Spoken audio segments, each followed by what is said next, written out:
There's a reason us enthusiasts love a hot hatch. They're fun, practical daily drivers that can do almost anything. But there's one hot hatch that started it all.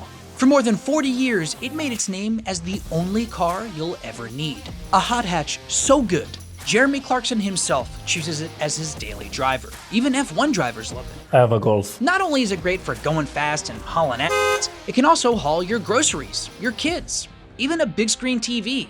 And even though its name is the same as the most boring sport ever, there's nothing boring about this.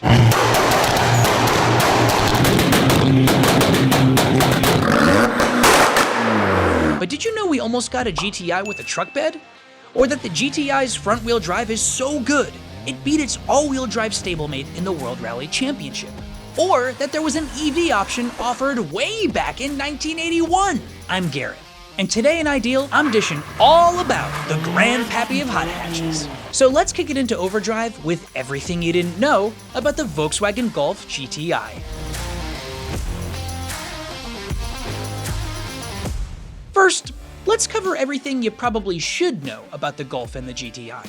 The Mark I Golf was launched in 1974 as a follow-up to the Beetle. VW had big changes in mind for their flagship car and ditched their rear-engine, rear-wheel drive, air-cooled design for a front-engine, front-wheel drive, water-cooled powertrain. And they mounted the engine transversely. That's sideways in case you didn't know. Like this. Not like this. Like this. Like the Beetle, nothing about the Golf, or the Rabbit as it was first called in the US, screamed performance. It was economical, practical, and kind of boring. So it's a good thing a small skunkworks team at Volkswagen was secretly trying to make it fast. Their prototypes impressed the higher-ups and they got the green light to unleash the Golf GTI in 1976. Sadly, it was going to be a limited project with only 5,000 planned units. Just enough so VW could enter the Group 1 Touring Car Championship as a pet project. But sales were big, really big. And by the end of its production run, the Mark I Golf had sold nearly 500,000 units. It turns out that skunkworks team was onto something. You see, prior to the Golf GTI, the car market was divided. There were plain, practical passenger cars and roadsters and sports cars for the niche enthusiast market. The muscle car was dead. Don't at me. That's just because of the 1973 oil crisis. The GTI proved that there was room in the middle of the market for a practical daily driver that was also fun as heck to drive fast. Are you glad we've got a GR Corolla hot hatch today? Thank the GTI. And so the GTI was cemented as a mainstay in the VW lineup, and the car evolved with the times. Let's speed through the generations. The OG Mark I GTI ran from 1976 to 1983. The Mark II GTI released in 1985 and was a big step up. Its 1.8-liter engine could top out at 140 miles per.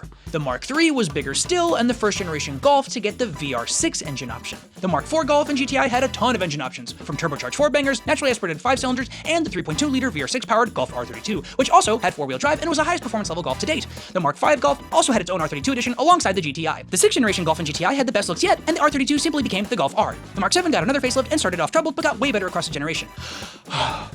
And I should also mention, across its long history, the Golf has been gas-powered, diesel-powered, naturally aspirated, supercharged, turbocharged, and there's been displacement numbers all over the map. And it's still impressive today with the Mark VIII GTI, the angriest looking Golf yet. So, now that we're all caught up, it's time for 10 things you didn't know about the Volkswagen Golf. Apparently, the Golf isn't actually named after the sport.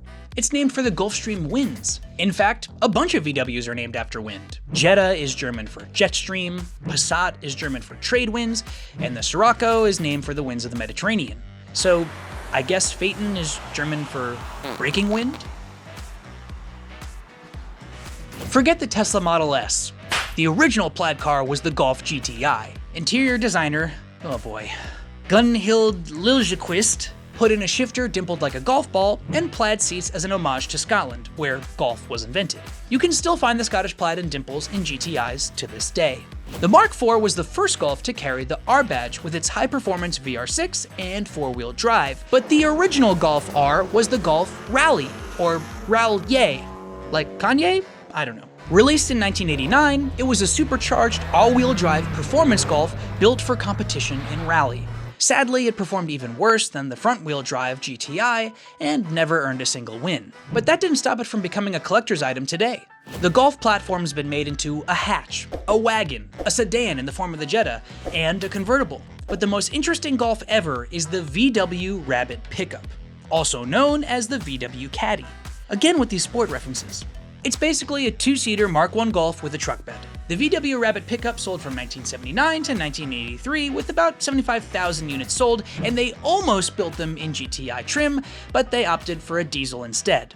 Rally was big in the 90s, and VW wanted in. So a prototype rally-ready Mark III Golf was made, codenamed the A59. It was a 275 horsepower beast, designed to compete with the likes of the blue and gold Subaru Impreza WRC. It had a big old Garrett turbo, hey, that's me! Plus wide body fenders and body panels made of carbon fiber and freaking Kevlar. You know, the stuff that makes you bulletproof? Sadly, VW entered a financial downswing and the A59 never made it past the prototype stage. Also, shouts out to the GTI W12 650, a prototype powered by a 6-liter Bentley W12 engine, mounted in the rear with a Lamborghini subframe to handle all that weight and power. It's probably the only 650 horsepower Golf VW ever produced. The first EV Golf we got here in the US was the Mark VII e-Golf in 2015, but Volkswagen was running Golfs on batteries way before that.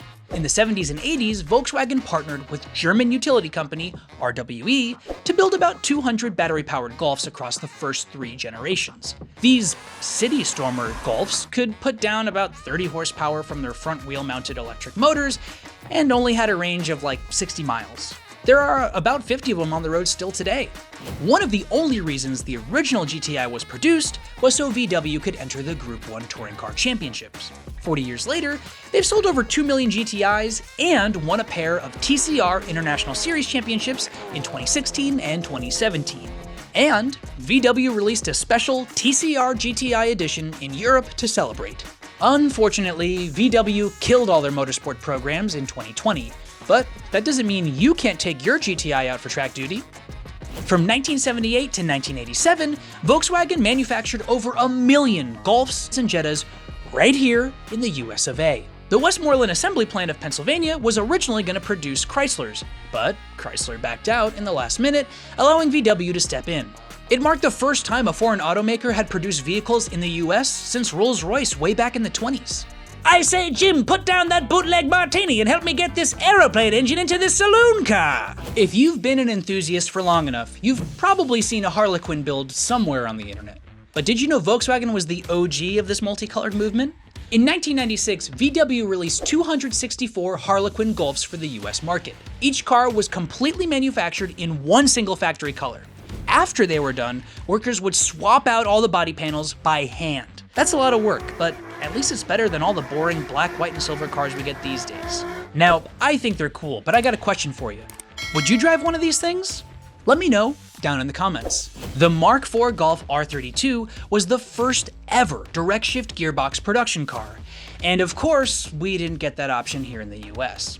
But if you didn't know, DSG is basically VW's own style of dual clutch transmission. And if you still don't know what I'm talking about, it's a manual transmission with 2 automated clutches that, you know what? I'll just get Trav to do a launch control on this. For now, just think paddle shifters. The advantage is DSG shifts faster than a traditional stick shift, but be warned. If something goes wrong with the DSG in your Golf R, it ain't cheap to fix, because these things are complicated. So complicated. And honestly, as an enthusiast, wouldn't you prefer the feel of a dimpled shifter in your palm over those flappy paddles? If the answer is yes, get yourself one of these IDEAL Save the Manuals t-shirts. Just follow the link down in the description below to pick up yours today. And now, it's time for what is the IDEAL GTI, sponsored by Ideal Car Strategies. And if you haven't already, click the link down in the description to check out our free workshop. It'll give you tips on how to purchase your dream GTI, or any other ideal car. So, what's the best GTI to get? Now, I'm going with the 2019 GTI Rabbit Edition. This thing is basically the best of the Mark VII generation. Its 2-liter turbocharged inline-4 puts down 228 horsepower and, more importantly, 258 pound-feet of torque. There's even an electronically controlled LSD so you can grip and rip through the corners, and you get the classic plaid seats. With a simple tune, downpipe, and a few other small mods, you're in the neighborhood of nearly 400 horsepower. And you get all of that for just a hair under $23K. And between you and me, this thing is a future collector's item. Now, if that's not in the budget, take a look at a Mark IV with a VR6. They're cheap, still fun to drive, and sound amazing. Just listen to this.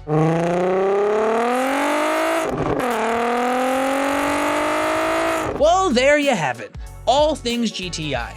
Do you agree with my ideal pick? What's your favorite generation GTI? Let me know down in the comments. Now go on, get out of here and watch this video where Trev walks us through the history of the WRX, or watch whatever YouTube recommends down here. Otherwise, I'm Garrett, this is Ideal, and whatever GTI you're out there two-stepping in, promise me one thing, that you'll keep on living that ideal lifestyle, baby.